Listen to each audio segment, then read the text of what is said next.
Dès les années 50, Chaumot s'installe définitivement à Achères-la-Forêt, où sa femme avait acheté un terrain à la fin de la guerre. Il se consacre entièrement à son art. À partir d'objets de récupération, troncs d'arbres, grillages à poules et bouteilles de verre, il construit 3 bâtiments. Le sanctuaire des bois brûlés, l'église des pauvres et le refuge. En 1984, Chaumot, alors âgé de 75 ans, souhaite construire un autre édifice pouvant abriter ses sculptures. Laurent Del Bianco relève le défi. Aidé de 2 amis, il commence les fondations du phare. Après 2 années de travail acharné, ils sont obligés d'interrompre leur labeur. La structure, trop fragile, devenait dangereuse pour les visiteurs que Chaumot recevait chaque week-end. Donc toi, tu es intervenu en 1984 à peu près, quand la Fondation Chaumot a été créée, c'est ça? À peu près par là. Disons que c'est la 84-85, c'est la période où en fait, c'était les préliminaires pour monter la Fondation Chaumot, où Laurent Danchin était aussi présent, puisqu'on avait décidé à ce moment-là d'aider Chaumot à protéger ses sculptures, parce qu'à l'époque, tous les bâtiments étaient remplis, qu'on ne pouvait même plus circuler comme on circule aujourd'hui. C'est-à-dire que chaque bâtiment renfermait à peu près 400 à 500 sculptures qui étaient entassées les unes derrière les autres. Donc les gens ne pouvaient rien voir. En fait, on avait une vision générale, mais on ne pouvait pas apprécier les sculptures individuellement.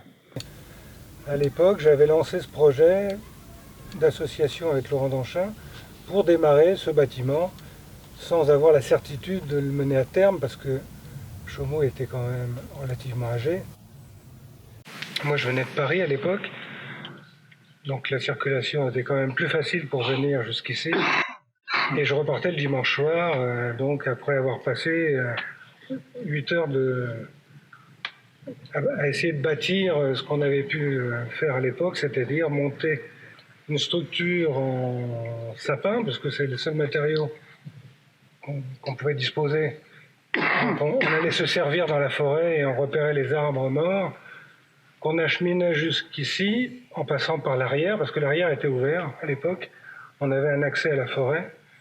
Et donc ça nous permettait d'aller récupérer tous les arbres morts et de pouvoir démarrer le bâtiment. Alors au début, personne n'y croyait, parce qu'évidemment c'était un projet qui était un peu ambitieux, parce que avec plein de bonne volonté, mais sans aucun moyen financier.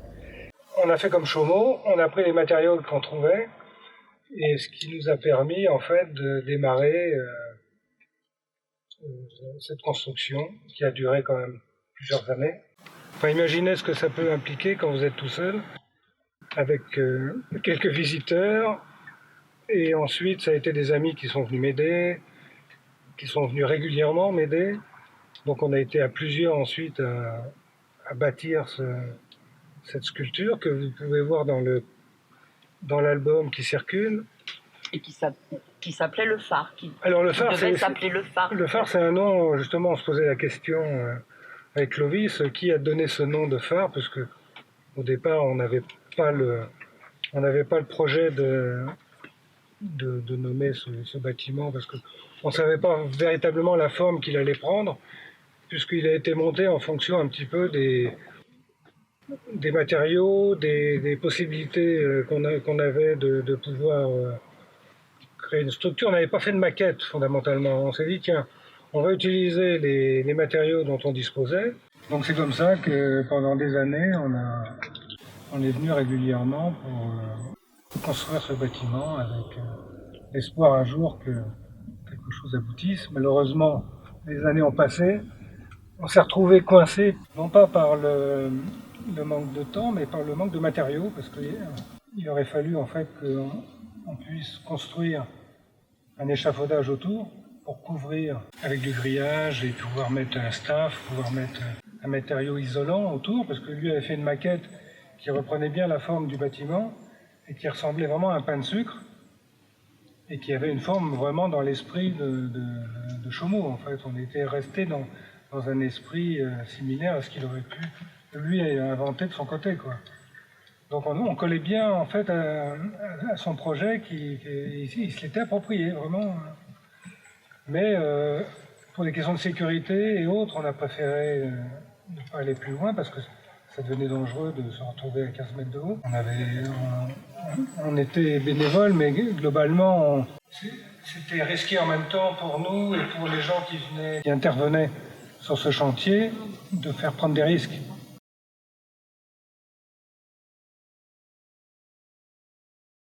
Et tout ce qui s'est passé là est miraculeux parce que tout a bien marché. Il y a eu un élan de solidarité extraordinaire autour de ce projet, ce qui n'était pas du tout gagné. Moi, j'ai jamais fait la manche de ma vie, j'ai jamais demandé un centime. On en a 2500 €, on en a 8000, c'est 4 fois la mise quasiment, donc on a une marge. Le projet s'est réalisé, vous l'avez fait magnifiquement, donc je veux dire, ça c'est vraiment très encourageant. Et il y a même 2 planches encore. Attends. J'ai. Faut la passer bien au-dessus. Attends. Ouais. Mais du coup, t'as fait des plans au départ ou pas du tout? Non, c'était un tout petit dessin que je pourrais te montrer, un petit dessin. Mais j'en ai fait plusieurs des dessins. Ma préoccupation principale était ne jamais monter sur le toit et pouvoir le rendre accessible à la restauration. C'était très complexe. Donc l'astuce, c'est 2 passerelles sur rail. Alors, Rail de bois. Voilà, l'astuce, 2 passerelles. Pourquoi 2? Parce qu'il y a la cheminée qui est ici et qui empêche de circuler sur une seule passerelle. Oui. Donc il faut déjà qu'on puisse en avoir 2. Oui. Et ensuite, après on va voir, il va sans doute y avoir des passerelles annexes, secondaires, qui vont se poser sur les premières pour pouvoir accéder à d'autres parties du toit. D'accord. Et puis évidemment un toit suffisamment haut après pour qu'on puisse travailler à peu près à l'aise. Mais ça fatigue un peu, non? Oh non. Je pense qu'il est un peu incurvé parce qu'en fait on a poussé ici. On a poussé ici et pas au milieu. Mais sinon, bon, mais écoute, c'est pas 5 cm, hein, c'est 2. Non. Bon bah écoute, c'est bon. On laisse comme ça marche. On n'est pas obligé de dévisser l'autre panne. Et si ça roule, alors ce qu'il faut c'est qu'on vérifie si ça roule jusqu'au bord. On est bon. Alors on va vérifier si ça roule bien jusqu'au bord. Oui, non, ça va. Hein, Loïc? Attends, j'arrive. Vas-y. Et alors tu sais, ça me fait penser aux bâtisseurs de cathédrale. Non, un balai. Il y a un balai. Dans le savoir-faire, c'est des artisans à l'ancienne et qui travaillent bien. Et on voit, et très pro. Ce que vous faites, vous sauvez le bâtiment parce que d'abord vous le mettez hors d'eau. Effectivement, c'est des tôles de voiture qui avaient un joint en ciment. Oui. Et ça s'est beaucoup infiltré, donc il y a des grandes dégradations intérieures. Et c'est le seul bâtiment qui a souffert puisque les autres ont plus de 50 ans. Oui. Ils sont en relativement magnifique état. Oui, tout à fait. Mais quel est ton diagnostic sur l'état actuel du bâtiment, du refuge? Il était très grand temps de s'en occuper. D'ici 5 ans, ça aurait été beaucoup plus délicat. Il va falloir qu'on trouve les moyens, que nous trouvions les moyens de faire une restauration, mais vraisemblablement en usant de procédés qui seront peut-être pas tout à fait orthodoxes. Mais on va essayer de toute façon. Oui, mais quand même. Oui. On va essayer de préserver l'état actuel, c'est-à-dire qu'on ne retranche rien. Oui. Les morceaux de ciment qui se sont détachés, on les recolle, on les réadhésive. Étape l'été prochain pour s'occuper du toit. Oui. La deuxième étape. Oui. C'est ça. La deuxième étape, dépoussiérage de l'intérieur. On va nettoyer les bouteilles à l'intérieur, peut-être enlever la mousse, et ça c'est encore une question qui se pose. Oui. Mais vraisemblablement pour retrouver la lumière originelle du refuge à l'intérieur. Bien sûr, c'est le toit qui prime. Donc il va y avoir une restauration qui va faire qu'il n'y aura plus de fuite d'eau.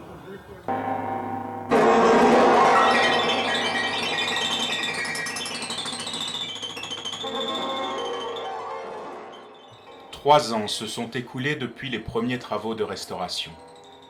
Le refuge est maintenant à l'abri des intempéries.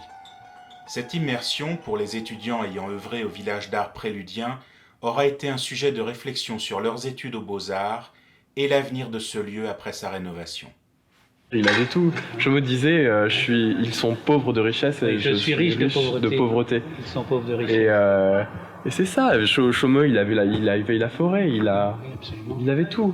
Il avait surtout la totale liberté. Oui, la totale liberté de pouvoir s'affranchir de tout. Quoi. Ouais, c'est cette liberté, je pense que c'est cette liberté vers laquelle chaque artiste devrait tendre. La liberté d'inventer un autre monde, quoi. Et je crois qu'on en a plus besoin en ce moment où le monde est tellement formaté par le numérique, par la normalisation de la société et tout, qu'encore à l'époque de Chaumont dans les années 70. Je pense qu'on a perdu encore beaucoup en liberté, l'air de rien. On a gagné en technologie et en outils, ça c'est incontestable. On a tellement perdu en liberté, même de rêverie, vers le smartphone, par exemple, c'est la fin de la rêverie.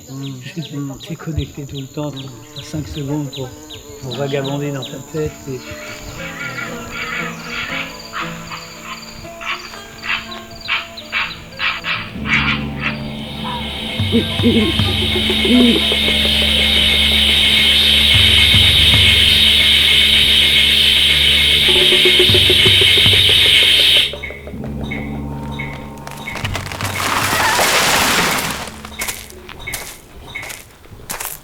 Comment tu vois l'avenir de ce lieu, même par rapport à ta génération?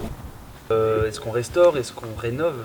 Est-ce qu'on fait comme ce qu'il aurait voulu faire? Il aurait voulu que des jeunes s'approprient certaines choses, qui continuent un petit peu ce qu'il avait lancé. Et il y a eu énormément de débats. On a été porté à faire de la musique, à chanter, à faire énormément de choses. Mais ce qu'on disait avec François, parce que on partageait le même point de vue, c'est qu'il ne s'agit pas de faire du à la manière de, etc. Surtout pas. Mais en revanche, respecter l'esprit. Alors, si c'est un esprit de grande liberté, par exemple, c'est vrai qu'il faut que tu fasses les trucs que tu ressens toi. Mais il ne s'agit pas d'essayer d'être sur les traces de Chaumont, ça n'a pas de sens. C'est le débat qu'on a eu, justement. C'est exactement le débat qu'on a eu. C'est vraiment respecter l'esprit du lieu. Parce que je dis toujours, à ces lieux, si on veut les sauver, il ne s'agit pas d'essayer de refaire un facsimilé de ce que c'était du vivant de l'auteur, mais il s'agit de leur donner une deuxième vie. Donc il faut accepter que cette deuxième vie ne ressemble pas à la première. C'est une deuxième étape, c'est autre chose. Mais c'est une renaissance pour autre chose, mais à condition que ça transmette un esprit qui n'est pas en contradiction avec ce qu'était l'essence. Bien sûr. Tu vois, c'est ça. Et puis c'est ça, c'est cette espèce de mimétisme. Et là-bas, un peu plus loin, il y a un trou, il y a une fosse que je crois que Chaumont n'a pas eu le temps de concrétiser ou de finir. Oui, c'est ça. Et je crois que sans essayer de faire du Chaumont, on pourrait peut-être, dans un esprit d'association d'artistes ou de créateurs, d'essayer de faire de cet espace qui est plus loin dans la forêt ce que Chaumont voulait faire. Celui qui est dans le fond. Celui qui est dans le fond, ouais. Voulait faire un lieu où les jeunes cinéastes viendraient montrer leurs films, sachant que tellement de gens qui faisaient des films n'arrivaient jamais à les montrer ni à la télé, ni dans les festivals. Donc son idée était vraiment d'être un lieu alternatif pour montrer les œuvres interdites ou refusées. Et ça, c'était vraiment son obsession, de faire ça au théâtre.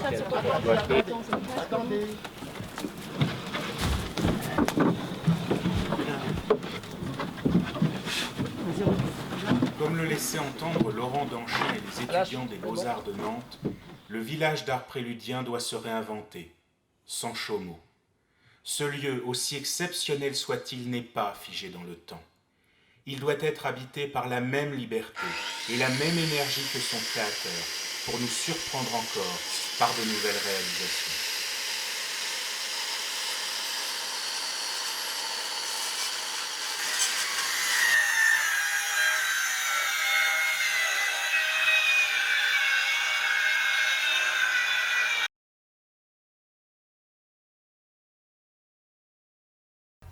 Pourquoi il n'est pas dans les rails? Parce qu'on a reculé tout à l'heure. On a reculé le cousin de... Souviens-toi. Est-ce que tu touches le rail là? Ouais, je le touche, ouais. Oh là, faut faire attention, elle est tout juste en équilibre. Hein. Ah, c'est ça,